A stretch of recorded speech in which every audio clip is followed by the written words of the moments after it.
Hi, I'm Justin and I'm at the beautiful Purple Valley here in Goa, and today we're going to be talking about Ayurveda and Yoga Asana, how we can combine these two to deepen your Yoga Asana practice using the knowledge of Ayurveda, the knowledge based on your constitution. So knowing your constitution is the starting point. Am I Vata, Pitta or Kapha predominant? And what is my current situation of out of balance, my Vikriti? So knowing which dosha we're working with, and then looking at how we can use Yoga Asana to help balance our constitution. My aim for this is to bring this alive, bring the Ayurveda alive. So to make that Ayurvedic knowledge practical into how you can practice Yoga Asana. So we're not just looking at what postures, we're looking at how we practice, and we're looking about why, what areas of the body am I looking to address based on different doshas, as well as when I practice. So there's an emphasis for each dosha that we're going to be looking at to understand the psychological and the physical characteristics of the dosha, and then how do I balance that, and then how do I balance that with the movements that I'm doing. So it's not just specific postures, it's what areas of the body that am I looking to open up relative to different doshas. And then from that information can be used within your Yoga Asana practice generally and not just for specific postures. So we're going to talk a little bit about Ayurveda within Yoga Asana or Yoga Asana within Ayurveda. Not yoga, specifically Yoga Asana. So Ayurveda recognizes and views Yoga Asana as the main yogic tool for balancing the physical body. Ayurveda is about balance. And we're looking at mind, body and spirit collectively, but with Yoga Asana, it specifically allows us to focus on the physical body to create more balance. So the factors that we need to consider when we're looking at Yoga Asana are the particular asana, the postures that we choose, relevant to the dosha with which we are working with more readily. So our predominant dosha, you could say, or our current state of out of balance. Then within that, what postures are we choosing and why? What are they doing? How are they affecting different levels of the physical body relevant to different doshas that need to be balanced? And then how, very, very important, how we are practicing these postures. So what asana is good for which dosha and why, but then the manner and the attitude of which we're performing. So within that, we could look at the level of knowledge of the practitioner and being very honest about that. Not trying to get into, let's say, a posture that's too advanced for where our physical level may currently be. So putting in modifications where necessary, but understanding what these postures are doing for the physical body, and also the psychological element that they bring in as well, which we'll talk about. And then there is the breath, integral to Yoga Asana. So with the breath, Ayurveda says that a strong focus being the main word, on breath creates a much deeper practice by simply focusing on just technique. And then something else that we can look at is when we're practicing Yoga Asana. And the reason for that is there are different times of the day when the energies of Vata, Pitta and Kapha are higher and lower. Not only that, it's different times of our life also. You know, when we're very younger or middle-aged or when we're getting older, there is something we can look at then to help balance our Yoga Asana practice. And this brings it into a much more self-aware, mindful process. So 3 main considerations when we look at Yoga Asana. What are we doing? How are we doing it? And why we're doing it. We're trying to bring more intelligent doing into our Yoga Asana practice by knowing our constitution, our biological constitution. So we look at Vata, and within Yoga Asana, what are we looking to do? Well, we have to think about what are the characteristics of Vata, air contained in ether. And they are, some examples, Vata is light, it's airy, it's fast, it's erratic, and it's dry. So to balance that, we have to think about Yoga Asana from a point of view of bringing in the opposites of those qualities to a certain extent. So we're bringing in grounded, we're bringing in depth, we're bringing in focus to contain the Vata a little bit. And how can we do that in terms of Yoga Asana? So anatomical and psychological considerations. We're dealing with the mind and the body when we're looking at the doshas. And why are we doing this? To create more balance for spirit to shine through. This is what we're trying to get to. So anatomically, if we look at Vata, the main areas of the body that it accumulates when out of balance more is the large intestine and the colon. Also, Vata regulates the nervous system. So anything that we do when the head is below the heart will pacify the nervous system. So this is a starting point. These are the areas of the body that we could be looking at. So when we look at that and we are thinking about various postures, we're thinking about grounding postures. So they could be more seated, but they could also be standing. More focus, so we can bring in drishti, a point of gaze. Quite often it's more common for a Vata practitioner to have a gaze that is more, let's say, fluctuating. And what we're trying to do is bring that gaze in with more focus, which allows more of an inward focus. So we can use drishti. We use breath in terms of the emphasis being more on a slower, countering the fast element of Vata, deeper, more grounded, and lengthening. So with the breath that if it's Ujjayi breathing, we're trying to bring those characteristics into breath if we are working with Vata. And then also looking at postures that will allow more groundedness, more relaxation. So something that slows us down. So it's the opposite characteristic that Vata may normally show.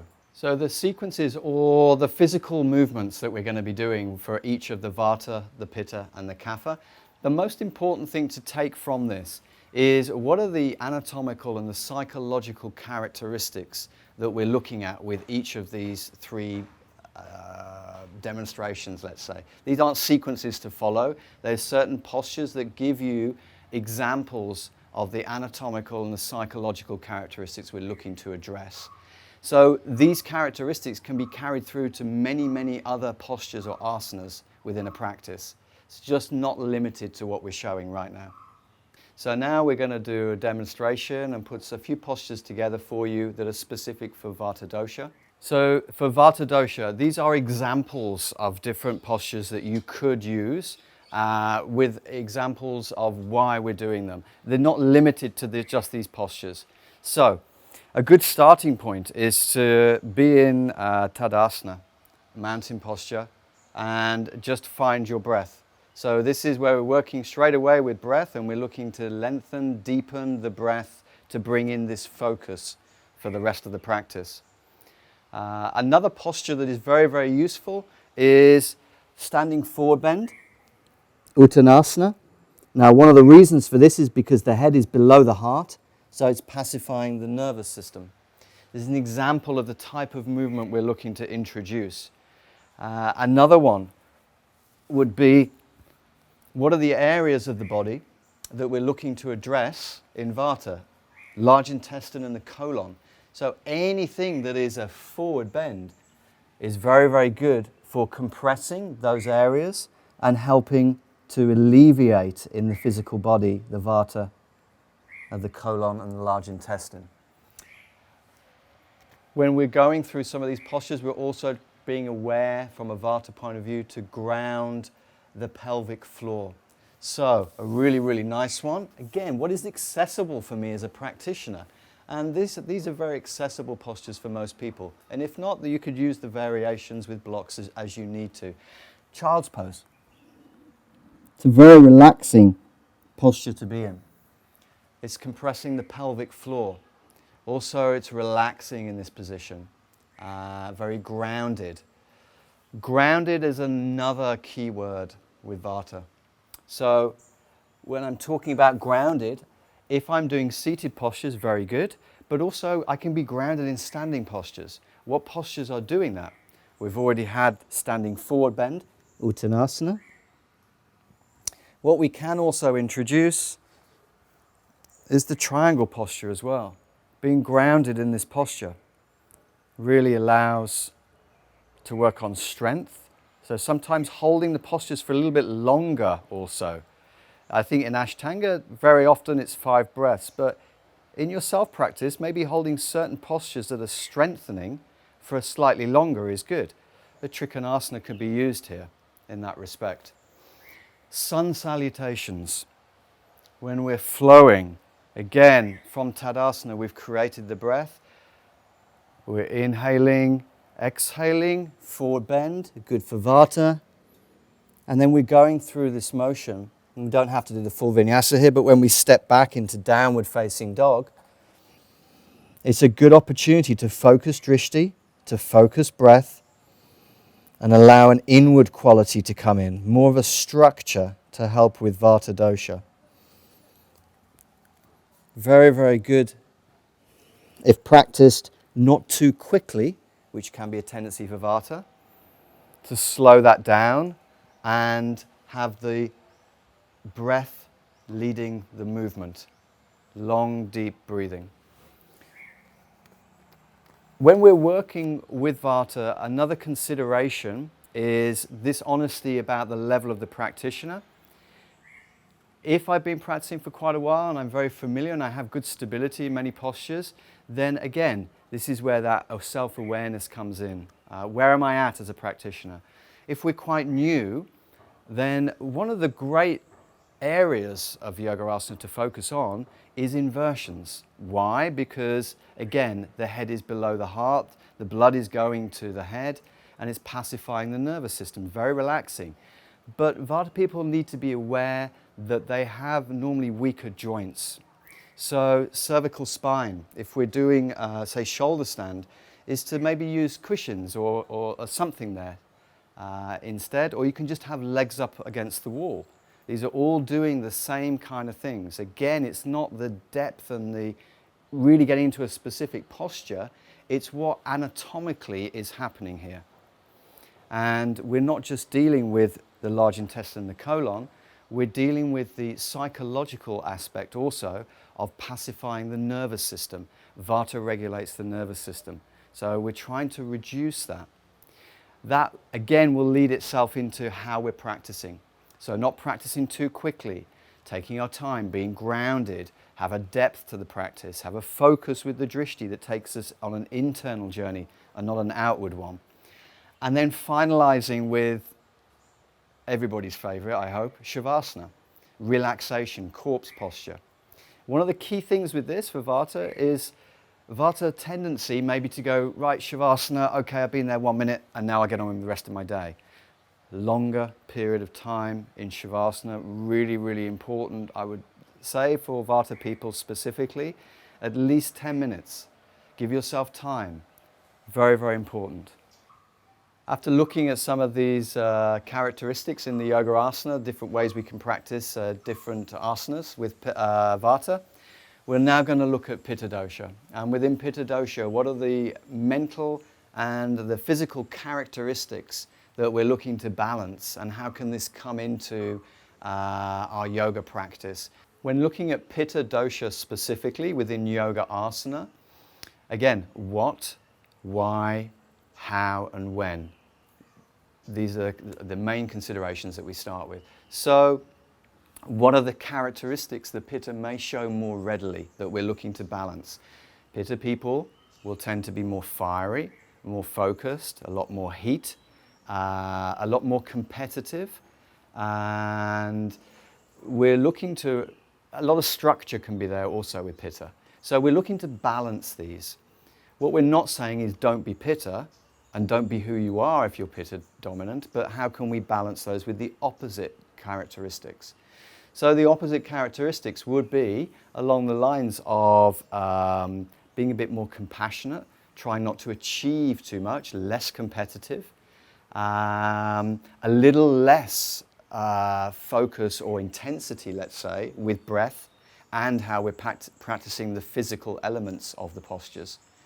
So an example of that could be to be less judgmental with ourselves, not trying to get into the posture on the first breath to the maximum of where we know we can go, not trying to move through a sequence as fast-paced, still with a pace but with a moderate pace, maybe practicing to 80% of where we know we can go.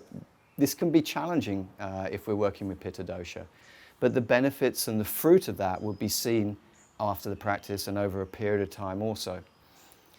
And then bringing in elements, so with the breath, how can we bring more cooling breath in there? We still want some heat, but not overly heating.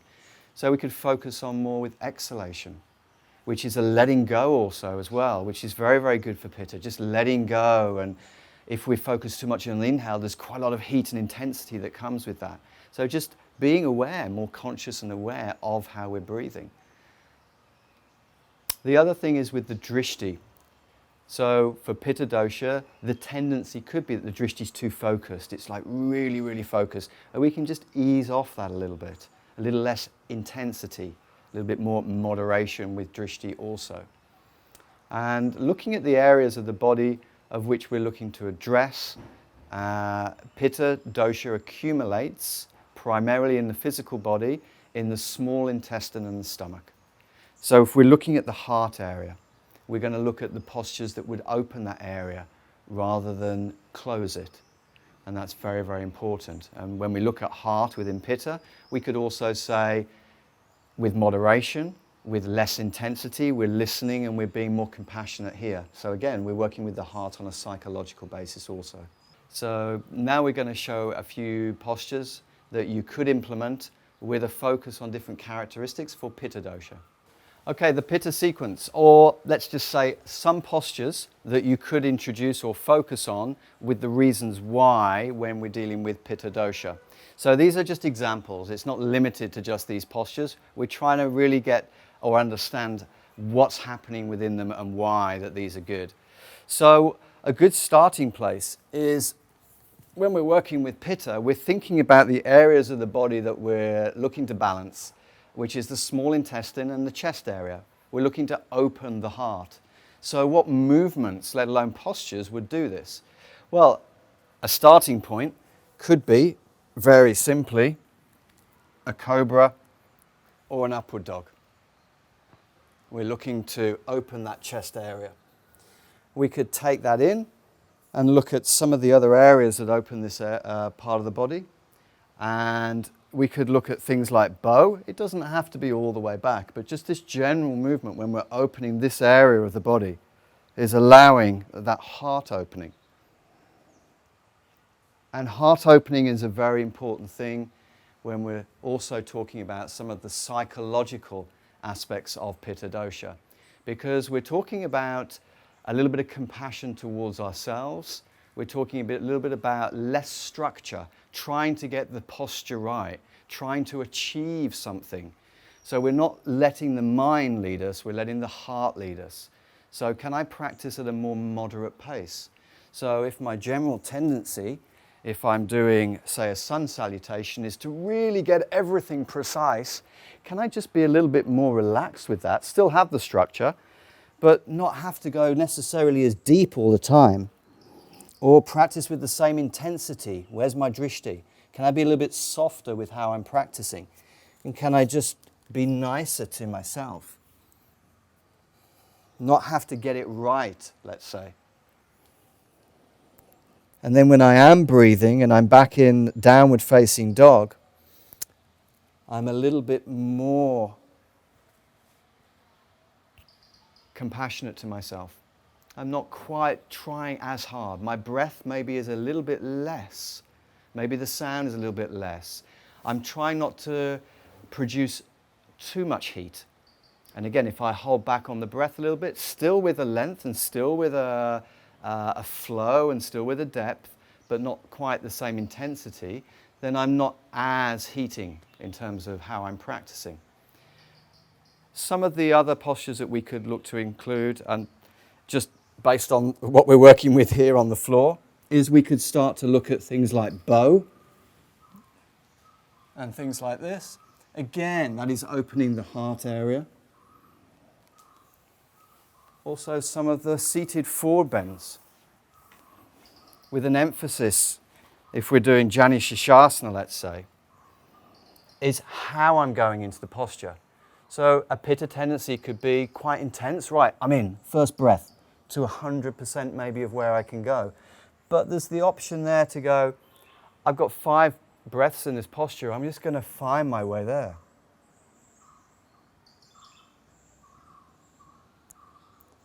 So it's not just practicing to 80% of where I can go that day, it's how I'm practicing and flowing in between and threading these postures together also. Once we start to cultivate this, we cultivate more awareness and more intelligence into our practice. More of a sattvic practice.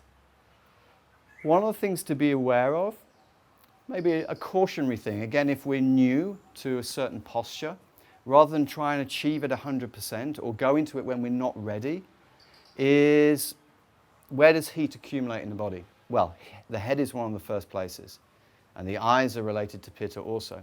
So when we're doing things like headstand, really being aware that when we get our foundation right and we're really focusing on pressing through the forearms, that not too much weight is in the head. This posture normally comes generally towards the end of a practice. An inversion is very good because we know that because the body's going upside down, which is pacifying the nervous system. But if there's too much tension or too much pressure on the head, then especially for Pitta, this will overstimulate and it will produce even more heat in an area of the body where Pitta resides also. So just being aware of things like this that we can observe in our practice. So now that we've finished showing a demonstration of how you can incorporate psychologically and anatomically these characteristics into Pitta, we're going to look into Kapha dosha. When working with Yoga Asana within Kapha dosha, we again have to think about the physical and the mental characteristics that Kapha dosha will show more readily, and we're looking to balance those. So Kapha tend to be more damp, more heavy, more lethargic, a little dull in terms of it takes a while to get going. And so we're looking to really balance and bring in the opposites of those characteristics when working in Yoga Asana with Kapha. So those characteristics would be more light, more stimulating, a little bit more vigorous, let's say, and also strengthening and a little more flow. So trying to bring in that element within the practice.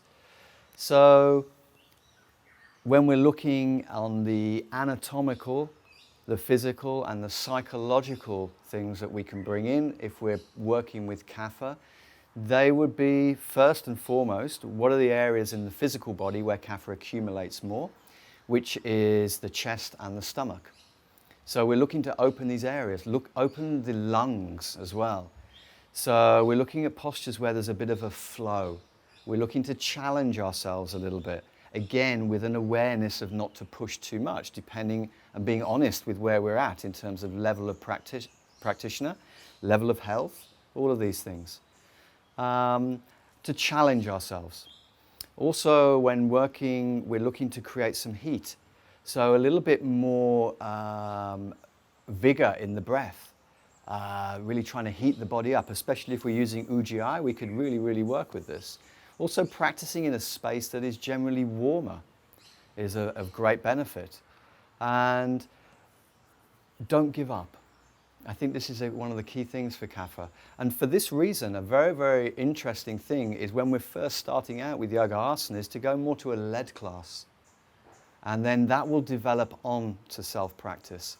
Over time, if we're working more deeply, let's say, within Ayurveda and Yoga Asana, then the best type of Yoga Asana practice will be self-practice. Because within that, we can actually define and work with ourselves in a much deeper way than we can in a lead class when we're following somebody else. So these are characteristics to think about on a long-term basis for all dosha, is that lead class, leading in to self-practice. Ultimately, self-practice is where the biggest benefits are. So now we're going to show you a little sequence that you could use, or characteristics from that you can use within a sequence for Kapha. So with Kapha, the considerations that we're looking at, firstly, anatomically, where does Kapha reside? When it comes into the physical body, when there's an excess, where is one of the first places that we know? Well, we're dealing with the chest and the lungs. So we're looking to open these areas. We're looking to bring vitality into our practice, a little bit more vigor, let's say, a bit more stimulation to bring up the qualities that Kapha doesn't normally have. So when we're looking at postures, one of the first things is how we're practicing. So if we use the sun salutation again, we're a little bit more focus and precision. So a little bit more focus on breath and drishti, and then a little bit more of a flow, so we're not going too slowly, that we've actually got a little bit of a pace to this. And that we're really flowing with breath, which is very, very useful. We're looking to deepen the breath to create that heat and to bring that stimulation into our practice. So doing sun salutations and doing a vinyasa is a very, very good way for Kapha to bring in some of the characteristics that we're looking for. And then also some of the strengthening postures. So if we're looking at things like warrior, we can start to bring in a lot of these kind of postures, a lot of focus here, working with our drishti, and then the vinyasa in and out of these postures also.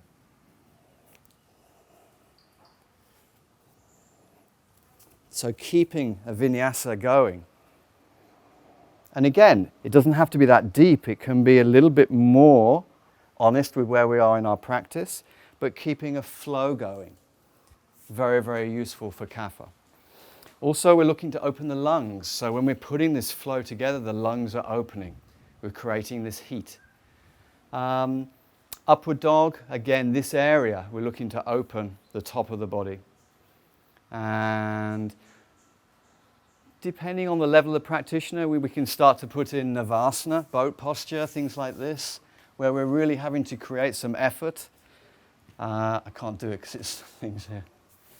And also being generally aware that the Kapha body type will tend to be a little bit heavier. So to not push too much, have some vigor, but be very honest and keep checking in when we need to take a pause. And then in relaxation, that we're taking long enough in relaxation as well. So some vigor, some stimulation, some heat is very, very useful, but not to overdo it. And remember, when we're doing Yoga Asana, balance doesn't have to happen in one day. Balance can happen over a week, 2 weeks, a month, a year. So with Yoga Asana especially, we can develop this practice over time. To do a little bit more often than not is better than doing a lot once a week or something like that. So it's really, really important. That's, again, bringing this consideration of how and why we practice. So from the information that we've covered, hopefully now you can start to practically integrate some of this Ayurvedic knowledge into your Yoga Asana practice. Whether it's a self-practice, it's Ashtanga or not, it can be any other self-practice also, or whether it's a lead class, you'll have the information about yourself that you can start to practice in a deeper and more intelligent way based on knowing your biological constitution. Am I more Vata? Am I more Pitta? Am I more Kapha? And what my current situation of out of balance is. If you'd like more information, we're actually filming an Ayurveda course which will be available on the Purple Valley website. And this will give a lot more information about how we can start to use diet as well as other lifestyle elements. Yoga Asana is within lifestyle, and how we can really look to make Ayurveda integral into our daily lives with using yoga also. I'm based in Bali most of the year, and if people would like to get in contact with myself, then the website is www.lifebalance365.com. And also I run retreats, yoga and Ayurveda retreats. I teach Ayurveda on yoga teacher trainings, and also one-on-one consultations, as well as mentoring. Mentoring being, how can we start to use Ayurveda and yoga together and design something specifically lifestyle and dietary for an individual person over a period of time. So it's more of a supporting way to work rather than just a consultation. So I hope you've enjoyed this video, and look forward to seeing you and welcoming you in some way with Ayurveda again in the future. Thank you.